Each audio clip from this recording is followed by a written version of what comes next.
Okay, today's video is going to be a lot different than the ones in the past. It come to my attention that a lot of people don't know how to cut grass. They've lived in an apartment, or they've had a service, or growing up somebody else took care of that. So there's a group of people that are now buying their houses, getting out of apartments. For whatever reason, they want to start cutting their grass, but they just don't know how. They don't know how to. Maybe you're one of those. You came across this video because you Googled how to cut your grass. This video is for you. Now, some people, this is not going to apply to you.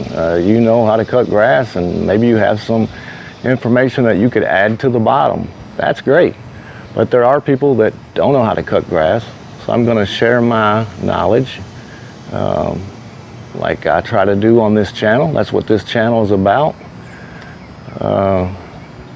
Like I say, it's come to my attention there is a group of people that don't know how to cut grass. So this is for them, and if it doesn't apply to you, maybe some of the little tips or tricks that I give will be something new to you, and you will learn something as well. So let's get started on cutting the grass.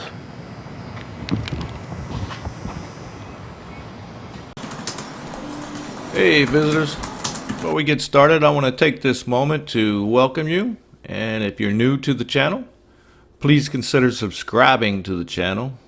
If you enjoy this type of content, and if you find this content relevant to what you're searching for, hit the like button or leave a comment down below. Let me know what's going on. If you don't like the content, give me a thumbs down. Please share that down in the comment section. And then if you would please share this video. Somebody else could be looking for this very content. Now let's get started with the video.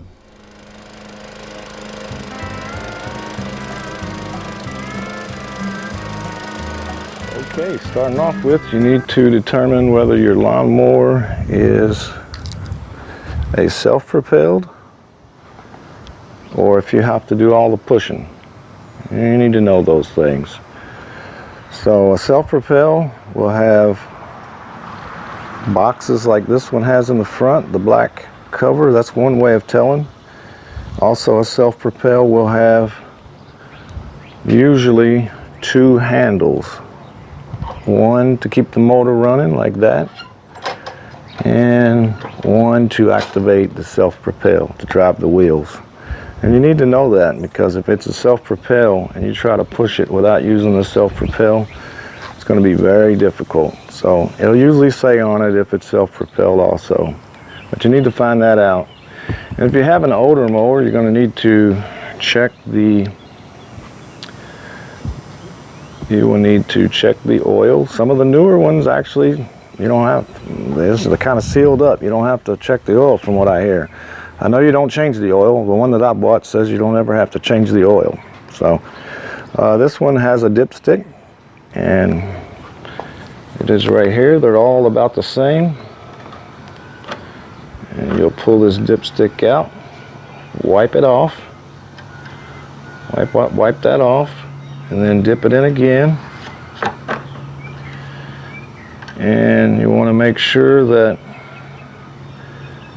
the oil level is between those two dots. And there's a hashed off area. It's engraved, and this one even says level, has an arrow pointing to it. That's where it needs to be.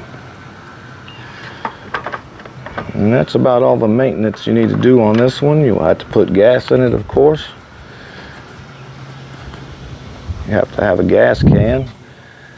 If you have a mower, hopefully you have a gas can. Gas cans have really gotten weird lately. They're regulated, I guess, and they have to build them a certain way. So we're going to put gas in this one. I have to go. Gas is in my truck. I'll have to go get it, but we'll get that in a minute. We'll go on to something else. Now, when you start a push mower,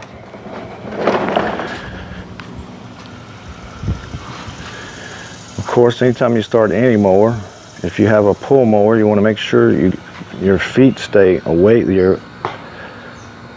depends on the foot you pull from, but one foot will go on the lawnmower. One foot, if this was a pull, if I had to pull this one to start, which I do, but this one you pull from here, which is much, much safer. Now, if you have an older one, if you have an older mower, you're gonna have to put one foot on the mower and you'll have to reach down and pull. Sometimes they're kind of hard. Most of them now have this start up here for safety reasons, and this one doesn't require you to. If you have an older mower that you have to put your foot on and pull the string, it will probably have on the side of the engine, somewhere on the side of the engine, it will probably have somewhere where you have to push to run, or you will have to prime the gas. It's a bulb. It's usually a rubber bulb. You will push that and it'll tell you on there how many times to push it. Now that's with the older type. I've seen some fairly new that still do that. They'll have a bulb on it. It'll say push 3 times before start. That primes the gas. But this one doesn't have it. Actually, for the people that have that type, I'm going to show you that. I have a mower that we can get to. I think it's important to show that. Bear with me, going a little journey. I hadn't planned on doing this, but I want to show you. I think it's important. This is the older type. This mower, this is a mower. It's not being used any longer, but I want to show you. Sorry, I wasn't prepared to do this. I could have stopped the video, but you can just go with me. This one has a bulb on it, and it says push 3 times before starting. And that's what it looked like. Now, they're not all red. I've seen some of them black, so don't just look for the red thing. So this is not a self-propelled, but you do have to prime it. You push that before you start it. Now this one it's taken off because it's not being used, but you'll see this one only has one handle, and that was just to keep the engine running. That's a safety device, and the engine supposed to, if the lawnmower's running correctly, if this handle is let go, the lawnmower engine will stop. Now, if you have an older one, if you have a real old lawnmower, which I hope you don't because they're not very safe, they don't have those. And if you just pull to start, then they won't have that safety handle up there. But you'll see this has 2 handles. One is for the engine, one is to drive the wheels. And if you release that, it will stop. It'll keep you supposedly from running over your toes and things like that. So you have to be far enough away to start it. And if you were to fall, then the lawnmower stops. If it was to roll away from you, whatever, it'll stop once you release that handle. But you have to remember, you have to pull that in order to start. I've seen people forget about that and they try to start the mower, and some of the other ones will still pull. But like this one, if you don't pull the handle back, you can't pull the string. But I have seen some that the string will still pull, but the engine won't start. So you want to make sure you have the correct height.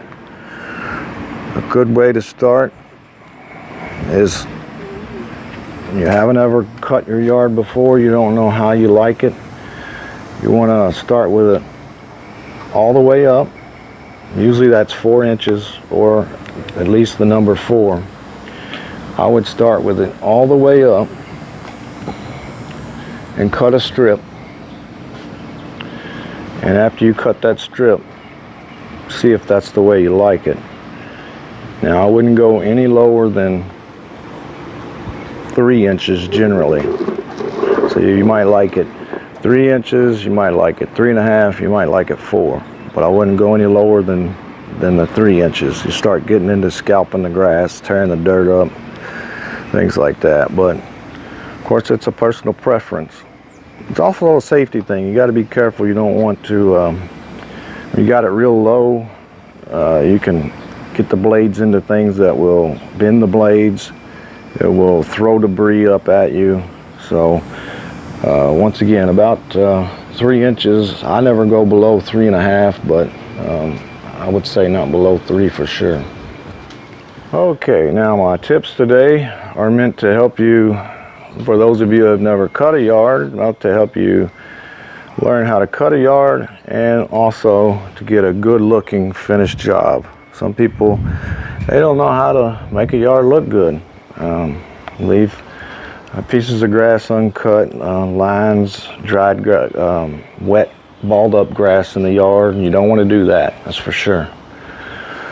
So the process is, we are going to start with the weed eater. Now that's just my personal preference. Everybody does it different. I'm going to start with the weed eater. If you don't have a weed eater, you can do it other ways. You can use Roundup, or some people cut it by hand. You could just, if you don't have a whole lot of it, you can just pull it out. So, but I'm going to start with a weed eater. I'm going to try to show you, try to keep a video running. Somehow I'm going to rig this thing up to show you how to weed eat a little bit. We're going to do the whole perimeter of the yard. Everything that, where the grass has grown up on the edges. And anything on fences, walls, like this here, we'll try to edge the driveway a little bit to get the grass that has grown up, get it cut back. We want to trim around all the trees, landscaping. When you get around that, we want to, now this yard I cut just a few days ago, but I'm cutting it again because I won't be back for a few days. Now that's another thing, you have to keep your grass cut. In the middle of the spring, when you're getting a lot of rain, you can't just cut your grass once a week. It'll generally be every 5 days. There are times when I have to do mine every 4 days, but if you let it go, grass gets kind of trained. If you let it go, the tender young part of the grass tends to get burned in the tall grass. Now, I don't know what the actual biological process is, but if you let your grass get too tall and you cut it, then it has a burned yellow look, for one thing, and you get a lot of extra clippings that you can't hardly get rid of. So you have to keep your grass cut. You let it grow too tall, you get that burned look. So you need to, if you get a good routine going, your grass will become trained somewhat. If you cut it the same way every time, you'll notice that it becomes easier and easier, not only because you learn the routine, but the grass seems to learn or get trained. I don't know what the process is, but that's just what happens. Now I'm going to go through and get rid of some of these weeds, like for instance the weeds in here that don't belong. I'm going to edge this landscaping, and we will come back after this.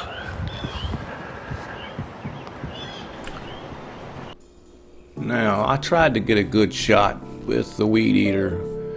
I couldn't manage to get anything to stay on the weed eater long enough to get a shot of actually doing the work. So I did get a quick overview of the entire job. Now you're looking at the whole job in fast motion.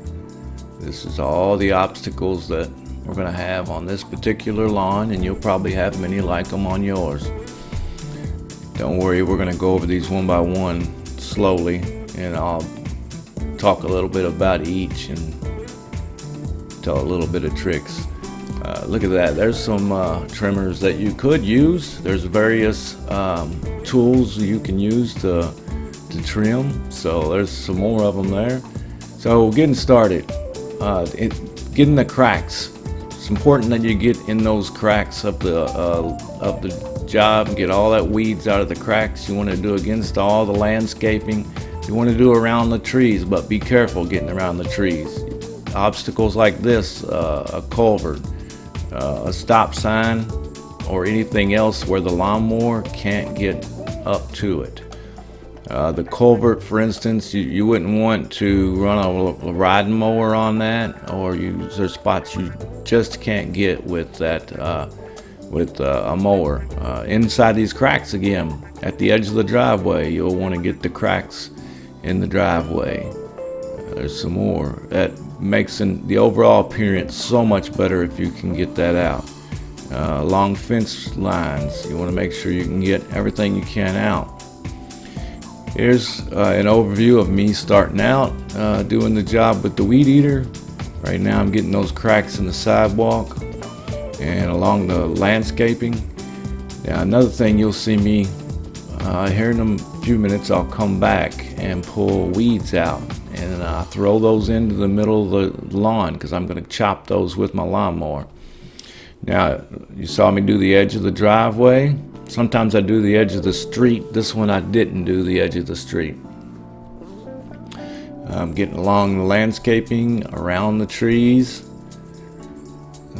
I suggest you use a battery powered weed eater or a lawn trimmer. They tend to work the best. They're lighter. You don't have trouble with mixing oils with gases, all that stuff. I've given up on those gasoline trimmers. They're just not worth the hassle. Get you a battery powered, and you'll see I'm pulling all the weeds out of the flower beds and throwing them into the inside of the lawn. I'm going to chop all those up and just put them right back down into the lawn. Also, you'll see me make a reference. That's crabgrass. If you see that, try to get it up by the roots. That stuff will spread everywhere. Try to get that up. You will see me point to earphones, earplugs. Sometimes I wear ear muffs. I do wear music in my ear. I think that doing a job like this always is better with some music playing. Now, you saw me go over some of those weeds that I pulled out. And I started the lawnmower. Start the lawnmower with the engine handle pulled, and then after you get it started, then you pull the self-propel handle. Now what I'm doing, I'm going around everything that I just ran the weed eater around. I'm going around everything on the yard. Everything. I'm going back around everything. I'm going to go out there and get around that culvert again, because I'm going to finish this off with a riding mower. Now, a riding mower is dangerous in some areas, and that's an area that it wouldn't go anyway. I think the job always looks better if you use a push mower or a self-propelled small mower, and go around everything anyway. Even if your tractor will get those areas, it always looks better if you do everything you can with this type of mower. Now I'm going around everything, and what I'm doing is squaring the job off. Instead of following the same pattern as I go around everything, I trim it all out, and then I square it up so I have as many straight lines as possible. I'm going to be using a riding mower, so I want to trim it out far enough so that the riding mower can get under the limbs, can get up to things, and also I want to square everything off. So You notice I'm going clockwise, and here, for instance, there's no reason to come back that same trail, and I'm blowing all of that grass into the center of the ditch. Also, it is a terrible thing to blow your grass into the street. It's illegal anyway. You're not supposed to blow grass into streets. Clogs up drainage. It looks nasty. People, believe it or not, cars can actually slide on the stuff that's thrown in the streets. That's a terrible thing to do. Don't be that person. Don't be that person that blows your stuff into the street. That's not a good thing to do. Okay, you'll see that I'm always going clockwise. Why? Because I'm constantly cutting the clippings. So I'm always going over those clippings again. Also, I find going around trees, I will make a circle and I will go around it several times. The more I can go over it, the quicker the job is. You don't have to put it in reverse and all that stuff. And that reminds me of one step that I had forgotten, was make sure that you go around before you start the job. Pick up any trash, any big limbs, anything like that. Also, be careful around trees that have been cut down. The stumps, they start to decay, and you get spots where you can really twist your ankle on or bottom the mower out.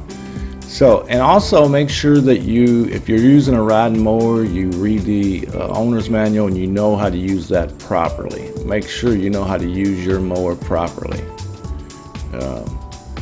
They can be very handy, but they can also be very dangerous. Now, this is an example of the way that I do a job. This is the way I cut my grass. Here's what it looks like after. Now, the street hasn't been trimmed out, but everything else has been done. This is the way my work looks, and that's doing it. Doing the steps that I just showed you, trimming it out. Always cutting counterclockwise, as many straight lines as possible. Trimming everything up real nice. Even the cracks in the driveway and all of that gives an overall better appearance. Now, here is an example of the way somebody else does their job, and that's the way it looks if you do it the other way.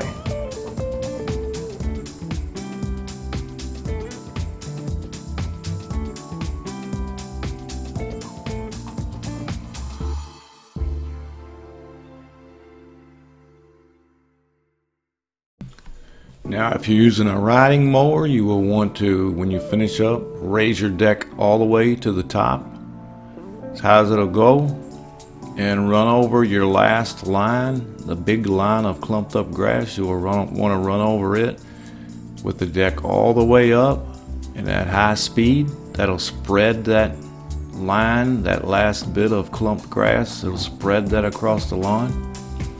Also, if you end up with a lot of leaves that didn't chop up, you can run over them again with the deck up at a high speed. It'll spread those, it'll chop them again, and it'll spread those across the lawn and make things look a lot better.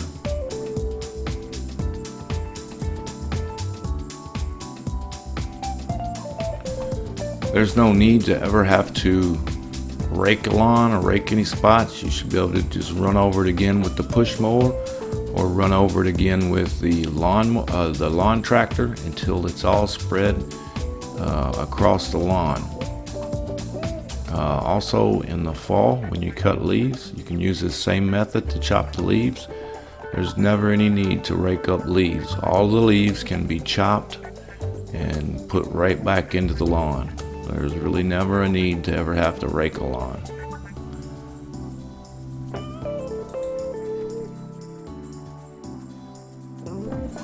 Remember, if you're new to the channel and this is the type of content you're looking for, subscribe and If you can, share these videos.